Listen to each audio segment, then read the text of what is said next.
Halo semuanya, kembali di Takdir Bicara. Semoga kalian semua selalu dalam keadaan baik ya. Buat kalian yang baru mampir, jangan lupa subscribe dan like kalau kamu suka konten Takdir Bicara.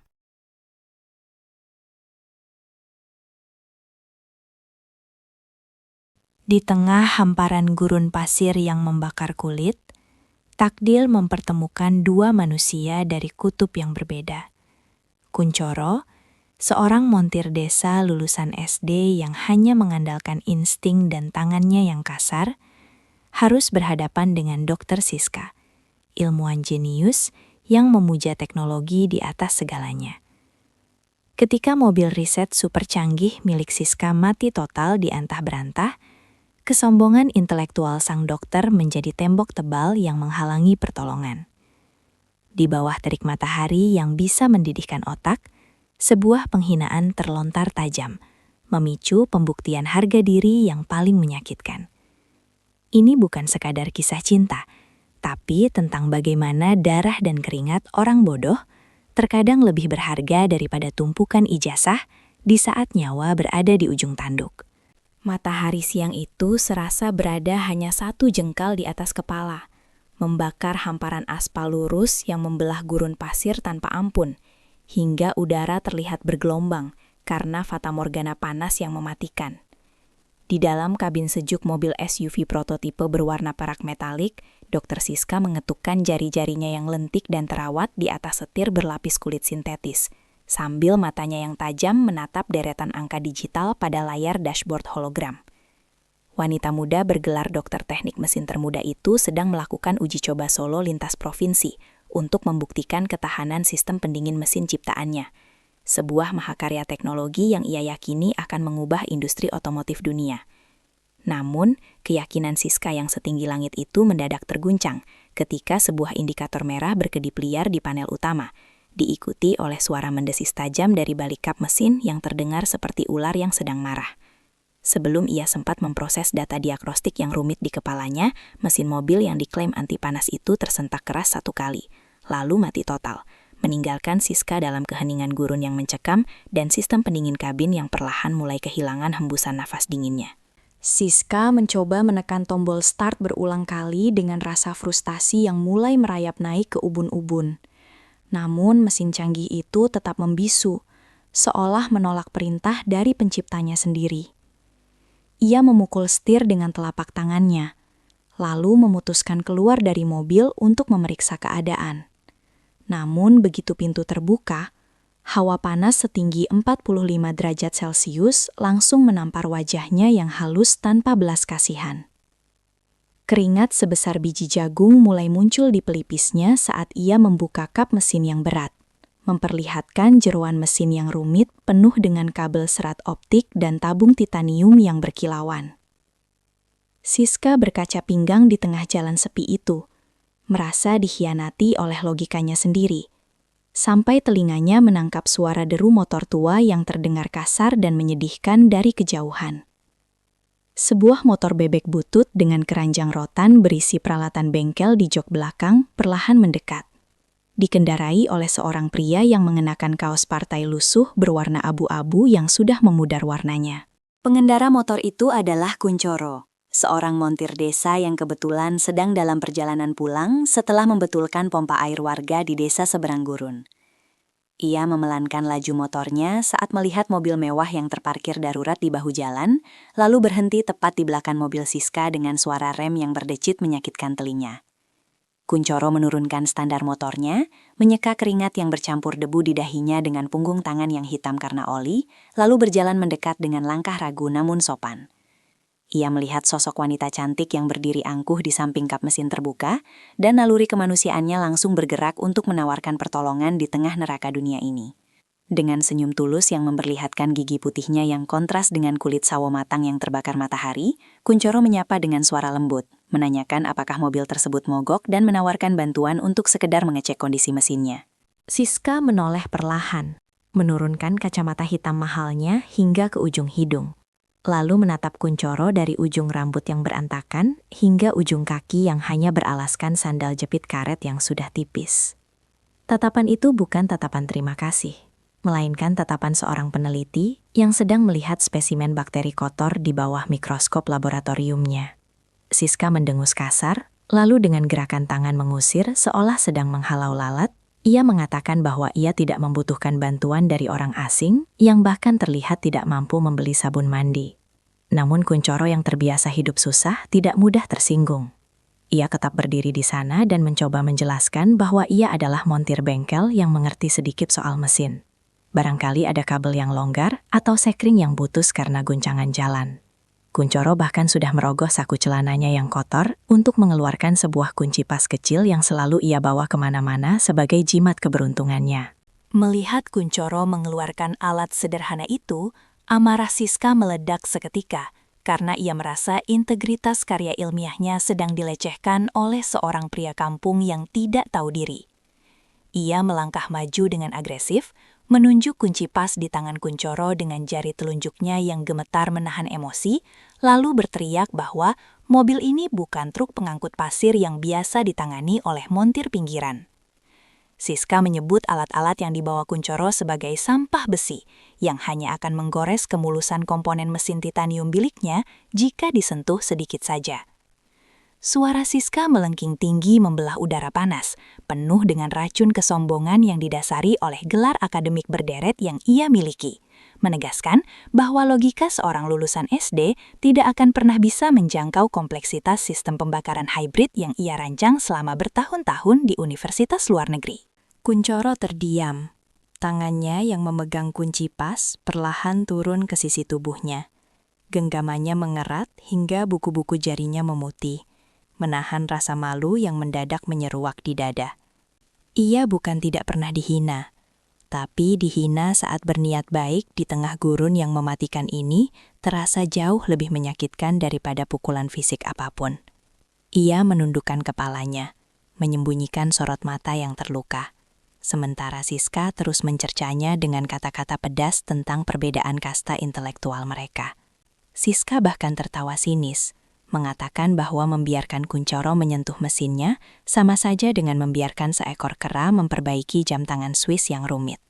Angin panas berhembus kencang, membawa debu pasir yang menerpa wajah Kunchoro. Seolah alam pun sedang menertawakan kenaifannya yang berpikir bahwa ketulusan hati bisa menembus tembok arogansi orang kota. Siska akhirnya berbalik badan, kembali menekuni mesin mobilnya, dan mengabaikan keberadaan Kunchoro sepenuhnya, menganggap pria itu sudah tidak ada lagi di radarnya.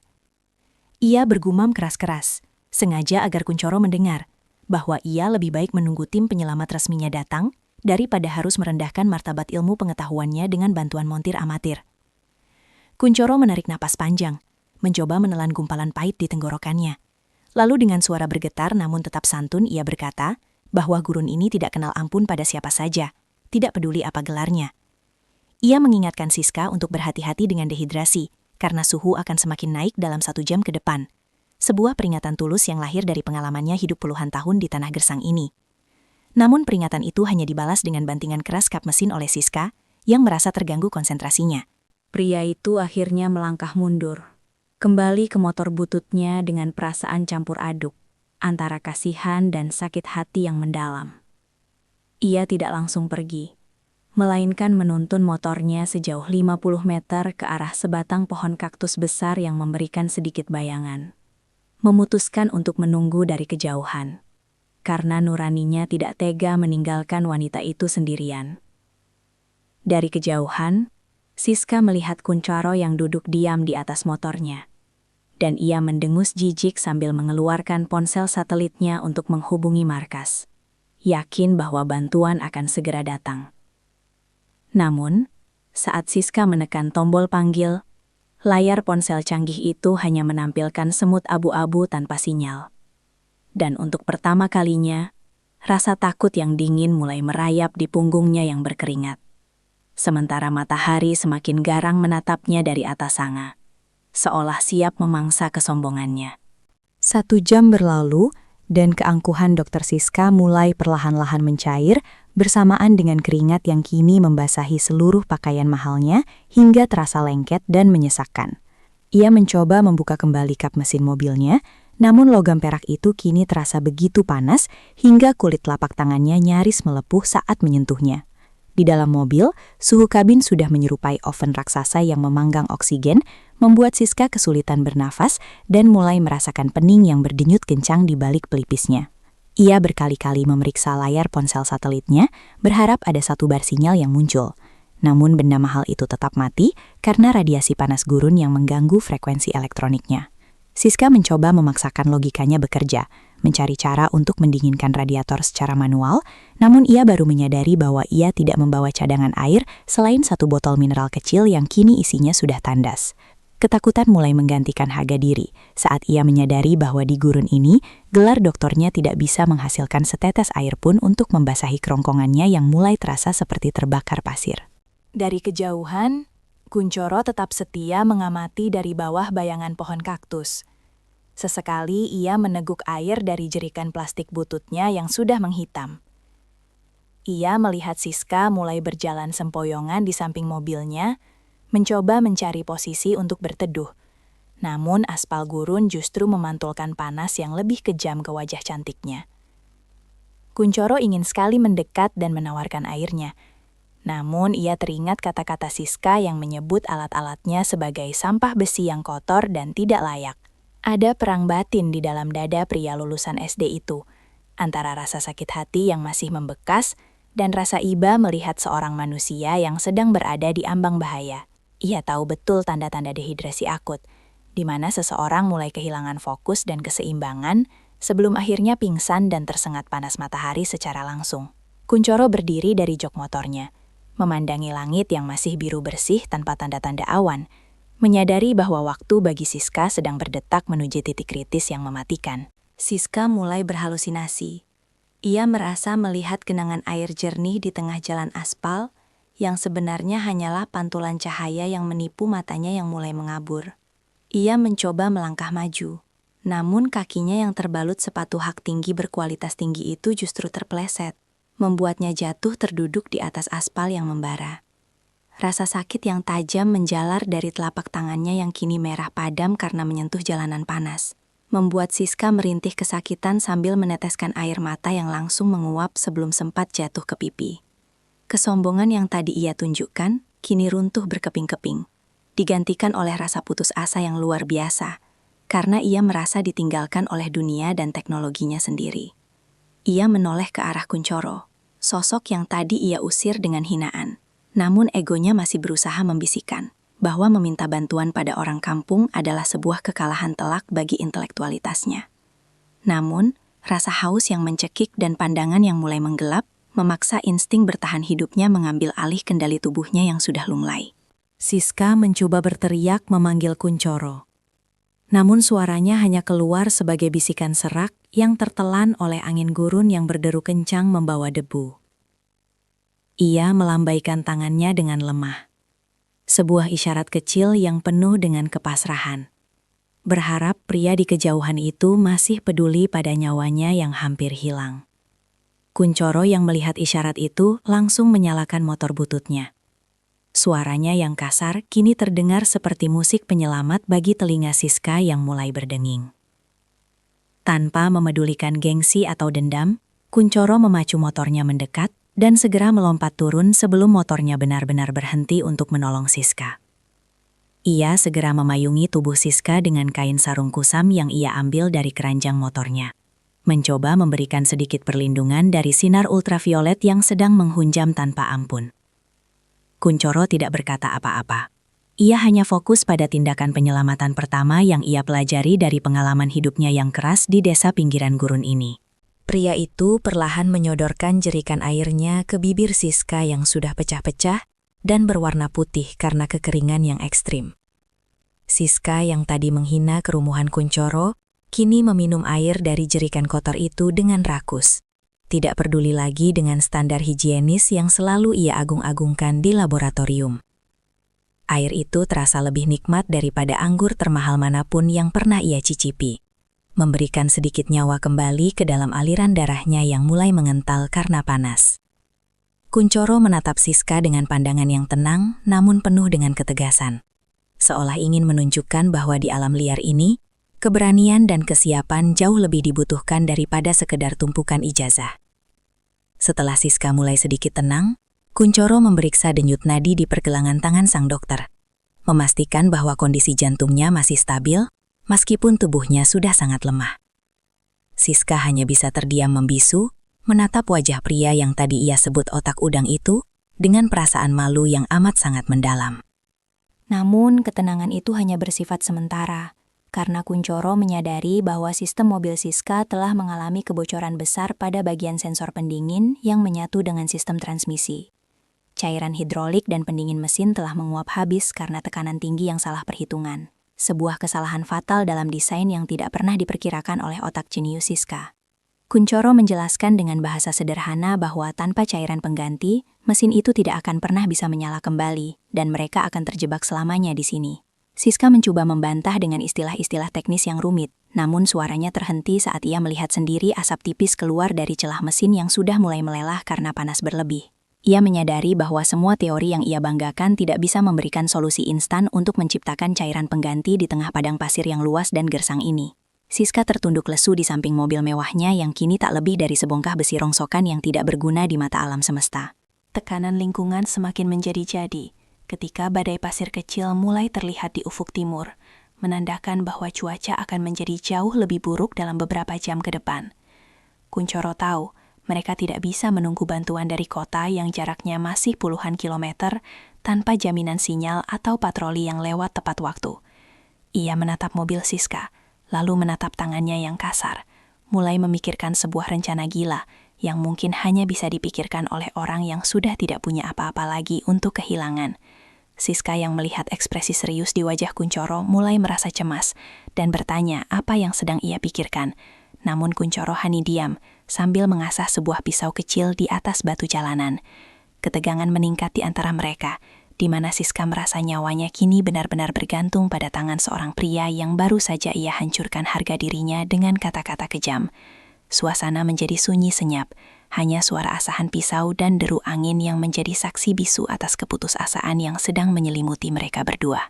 Kuncoro yang berdiri tegak menatap matahari, sambil memegang pisau yang berkilau tertimpa cahaya, seolah-olah sedang bersiap untuk sebuah ritual yang mengerikan. Siska menatapnya dengan mata terbelalak, diliputi ketakutan sekaligus rasa penasaran yang besar tentang apa yang akan dilakukan oleh montir kampung ini selanjutnya.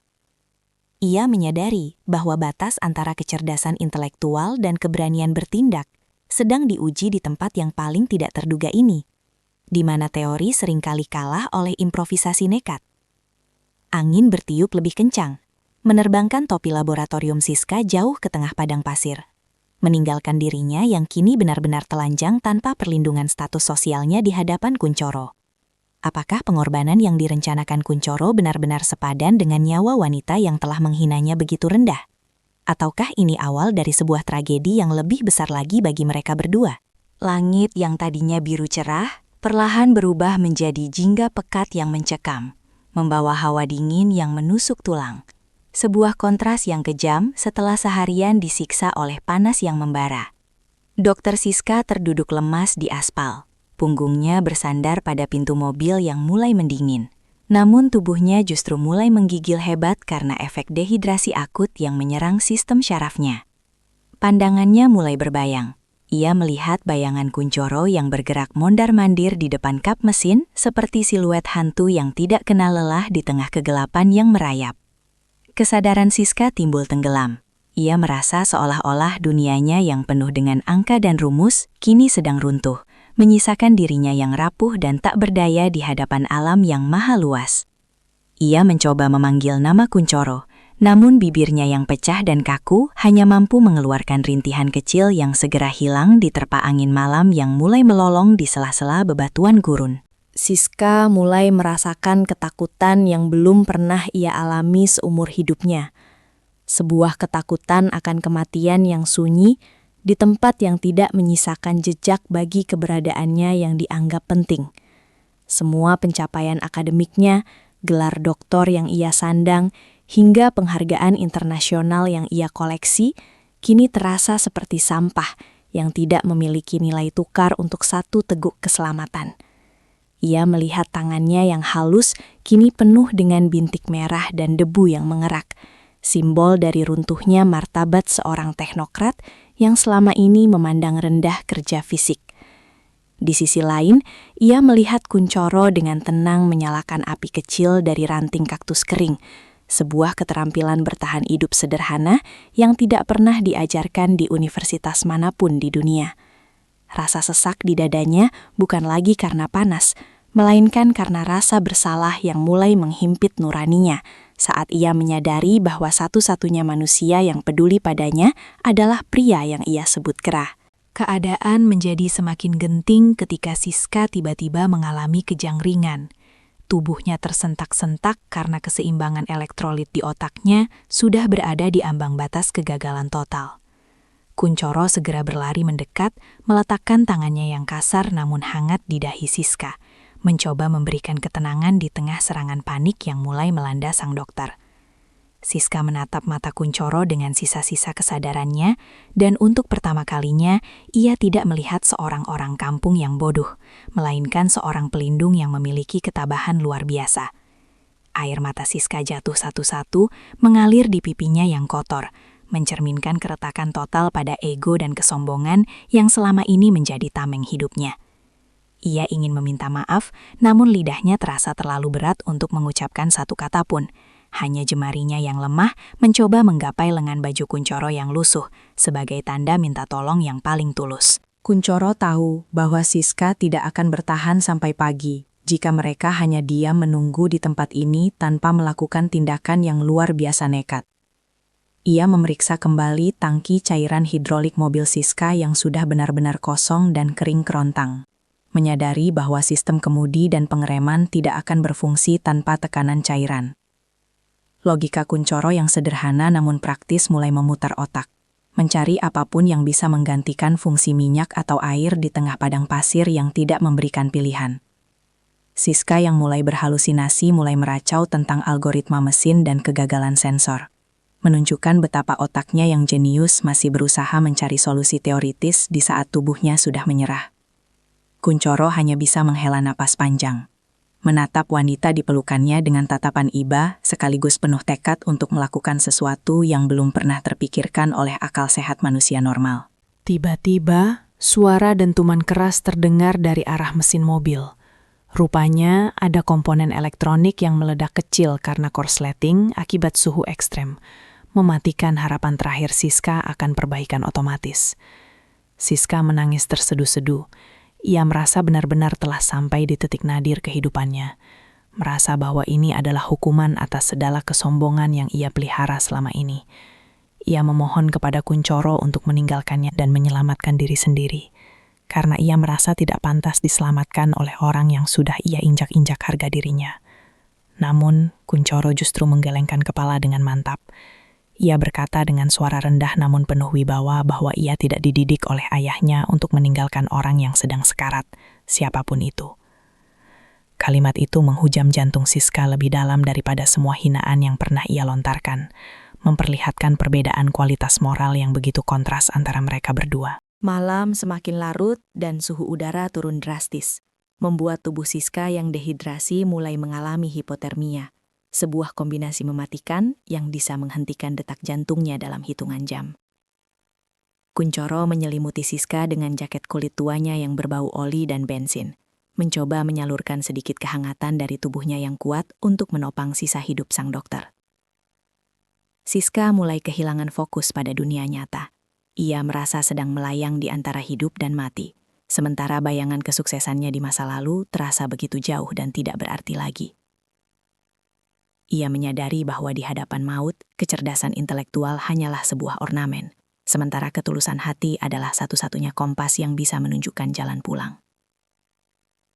Di tengah kegelapan itu, Siska hanya bisa menggumamkan doa-doa yang sudah lama ia lupakan, menyerahkan nasibnya sepenuhnya pada tangan pria yang tadi ia anggap tidak memiliki otak.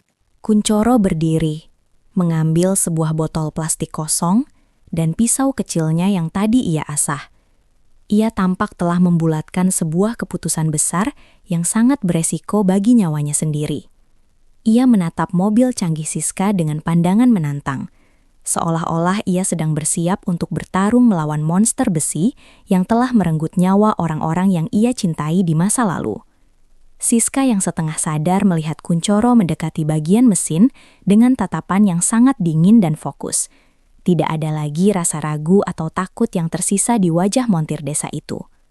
Angin malam berhembus sangat kencang, memadamkan api kecil yang mereka buat, meninggalkan mereka dalam kegelapan total yang hanya diterangi oleh cahaya bintang-bintang gurun yang dingin.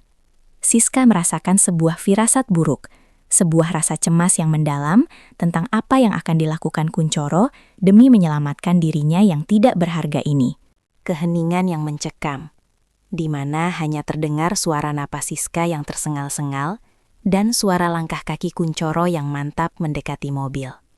Siska ingin mencegahnya, ingin menanyakan apa yang sedang direncanakan pria itu. Namun suaranya hilang, ditelan kesunyian malam yang begitu dominan. Ada sesuatu yang sakral sekaligus mengerikan dalam suasana itu. Sebuah persiapan untuk sebuah pengorbanan yang melampaui logika manusia manapun. Siska hanya bisa memejamkan mata dengan pasrah.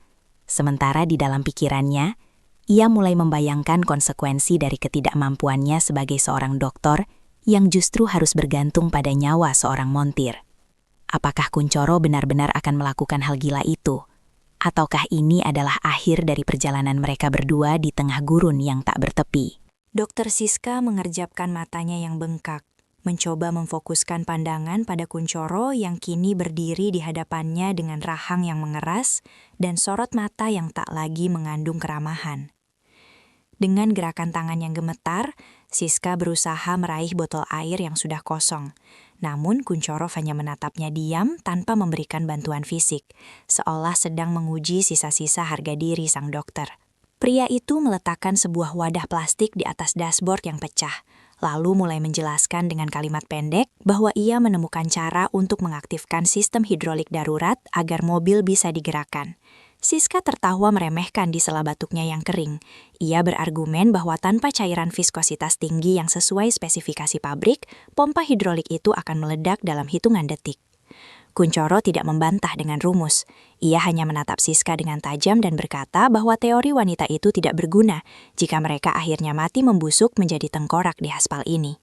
Ketegangan mencapai puncaknya ketika Kunchoro mengeluarkan pisau lipatnya dan mengarahkan ujung tajamnya ke lengan kirinya sendiri, membuat Siska tersentak mundur dengan wajah pucat pasi.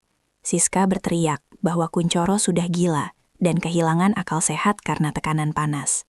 Ia menuduh pria itu hanya ingin melakukan aksi teatrikal yang bodoh di depan matanya. Namun dengan suara yang rendah dan penuh penekanan, Kunchoro menyatakan bahwa ia akan membuktikan bahwa darah orang bodoh ini memiliki kegunaan yang lebih nyata daripada semua gelar akademik Siska.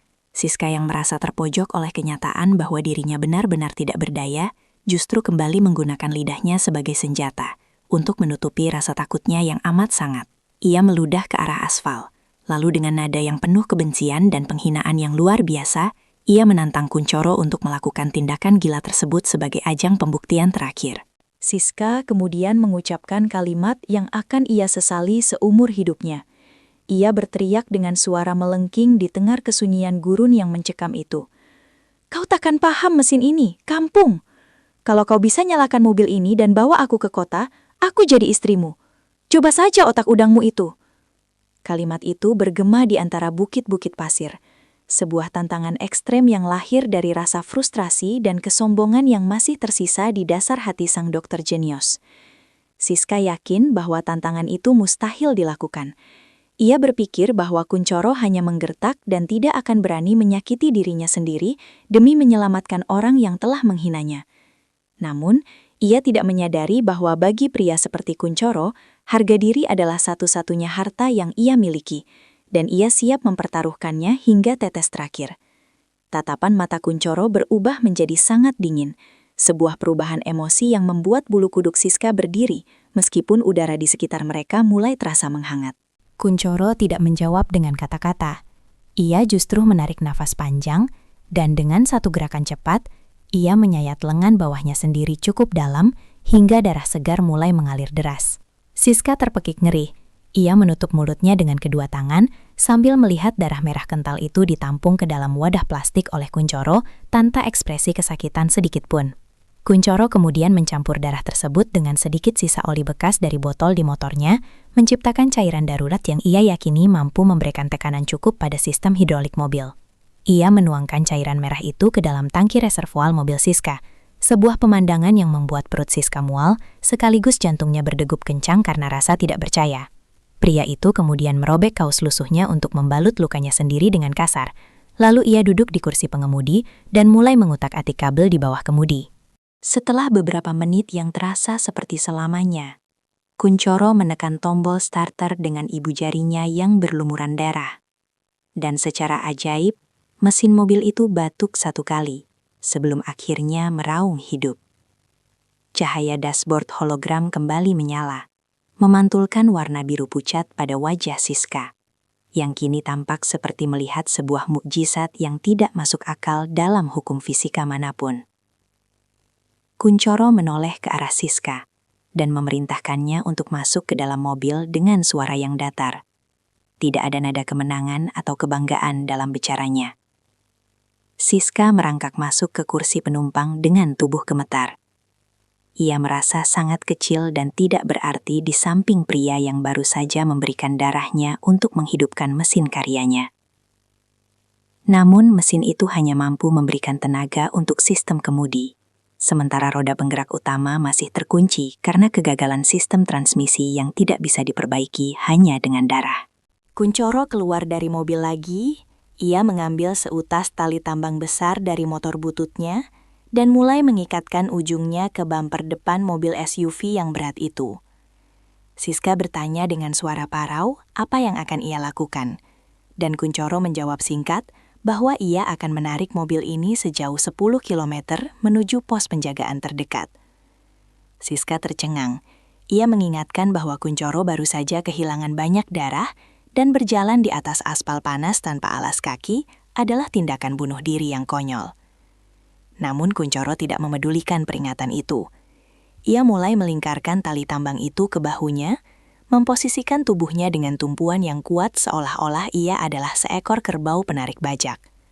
Siska melihat otot-otot punggung Kuncoro menegang, dan perlahan namun pasti, mobil seberat 2 ton itu mulai bergerak maju di bawah tarikan tenaga manusia yang luar biasa. 10 kilometer di depan mereka adalah aspal panas yang bisa membakar kulit.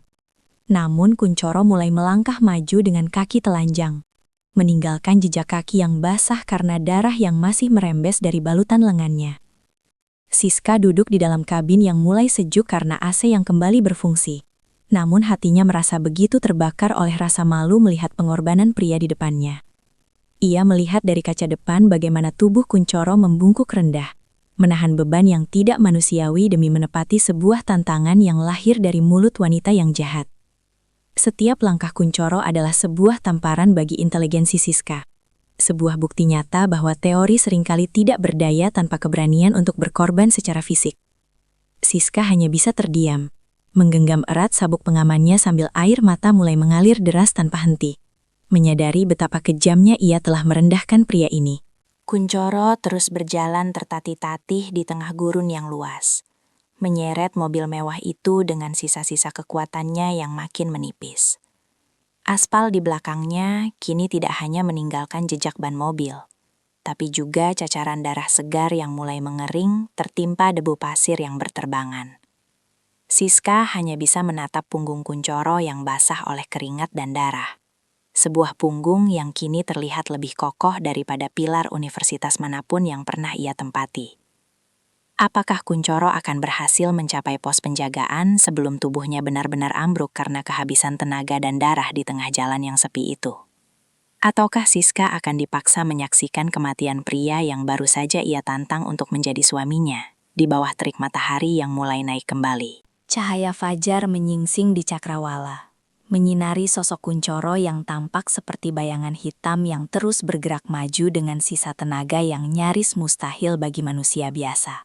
10 kilometer aspal panas telah ia lalui, dan kini gerbang pos penjagaan perbatasan terlihat samar di depan mata. Namun kondisi Kuncoro sudah berada di titik kritis.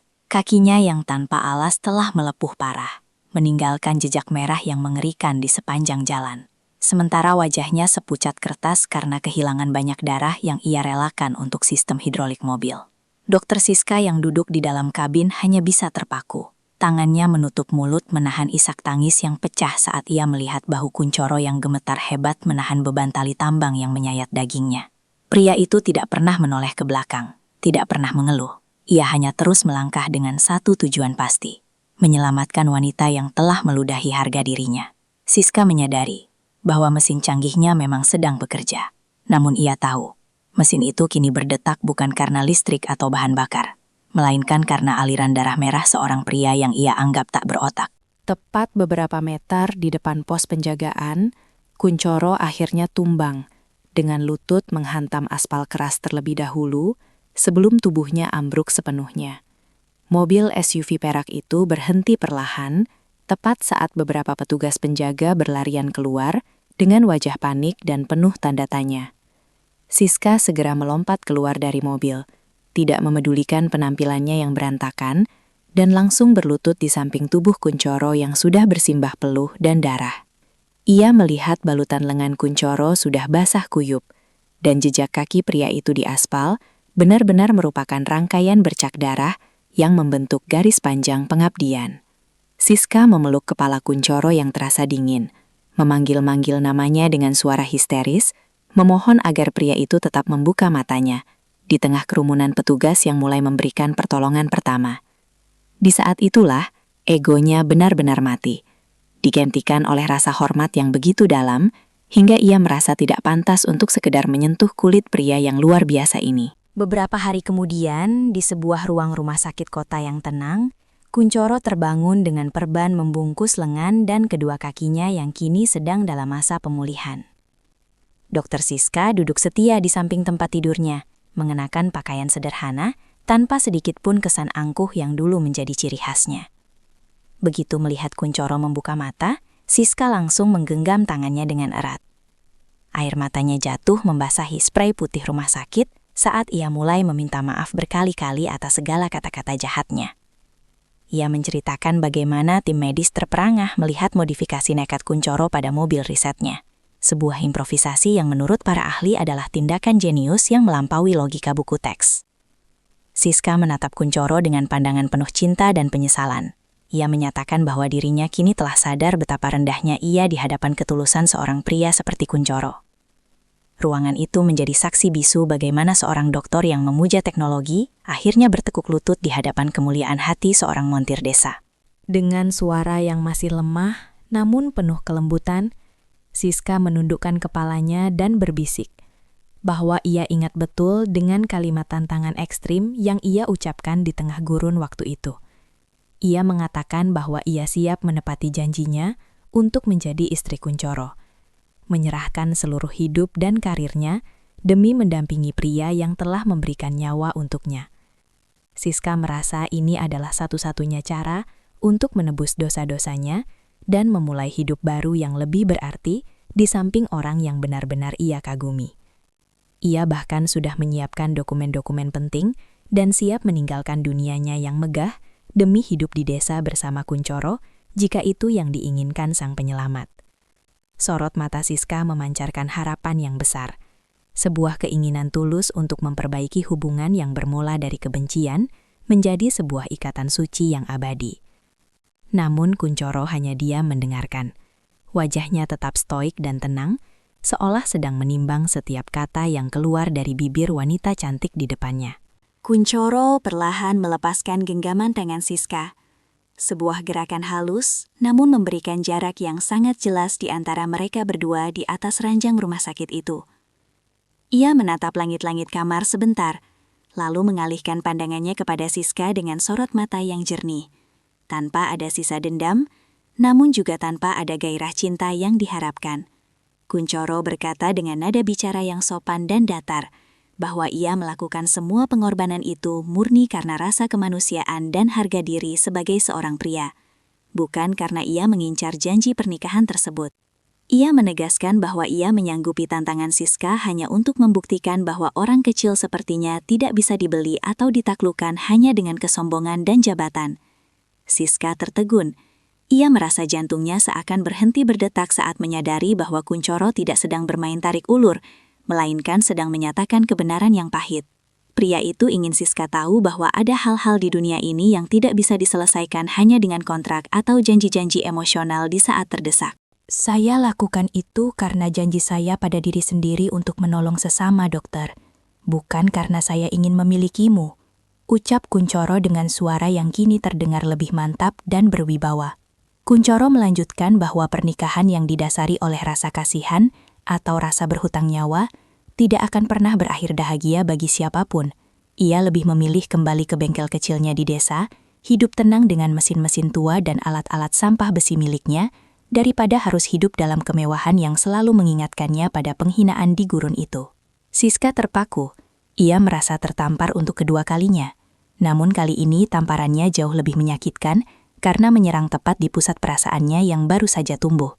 Ia baru menyadari bahwa harga diri Kunchoro jauh lebih tinggi daripada gunung manapun yang pernah ia daki dalam karir intelektualnya, dan pria ini benar-benar tidak membutuhkan validasi darinya. Penolakan Kunchoro adalah sebuah pernyataan final bahwa status sosial Siska tetap tidak memiliki daya tawar di hadapan prinsip hidupnya. Kunchoro kemudian meminta Siska untuk pergi dan melanjutkan risetnya. Berharap agar di masa depan sang dokter bisa lebih menghargai setiap orang tanpa melihat ijazah atau pakaian mereka. Ia menutup matanya kembali, memberikan tanda bahwa pembicaraan mereka telah berakhir. Dan ia butuh waktu untuk beristirahat sendirian di kamar itu. Siska berdiri dengan kaki yang terasa lemas. Ia menatap punggung Kunchoro yang kini tertutup selimut, menyadari bahwa ia baru saja kehilangan pria terbaik yang pernah ia temui dalam hidupnya. Ia melangkah keluar dari kamar rumah sakit dengan bahu yang merosot, membawa beban penyesalan yang akan ia pikul seumur hidupnya sebagai pengingat akan kesombongannya yang menghancurkan peluang kebahagiaan sejati. Kunchoro tetap pada pendiriannya. Ia telah memenangkan taruhan itu. Namun ia memilih untuk tidak mengambil hadiahnya, karena ia tahu kemenangannya yang sesungguhnya adalah tetap menjadi dirinya sendiri yang merdeka. Di luar rumah sakit, matahari pagi bersinar terang. Namun bagi dokter Siska, dunia terasa jauh lebih sunyi dan hampa tanpa kehadiran sosok montir yang ia remehkan itu. Ia berjalan menuju mobilnya, melihat ke arah tangki hidrolik yang kini sudah dibersihkan dari sisa darah. Namun ia tahu, jejak darah itu akan selalu membekas di dalam ingatan dan jiwanya. Kunchoro telah memberinya pelajaran hidup yang paling berharga, bahwa teknologi tercanggih sekalipun akan tetap menjadi benda mati tanpa kehadiran nyawa dan pengorbanan manusia di baliknya. Siska pun pergi meninggalkan tempat itu, membawa sebuah luka di hati yang mungkin tidak akan pernah bisa sembuh. Sementara Kunchoro tetap menjadi legenda di bengkel desanya sebagai pria yang menolak cinta seorang dokter demi sebuah harga diri. Apakah Siska akan benar-benar berubah selamanya? Ataukah ini hanya fase penyesalan sementara sebelum ia kembali ke dunianya yang dingin dan penuh angka?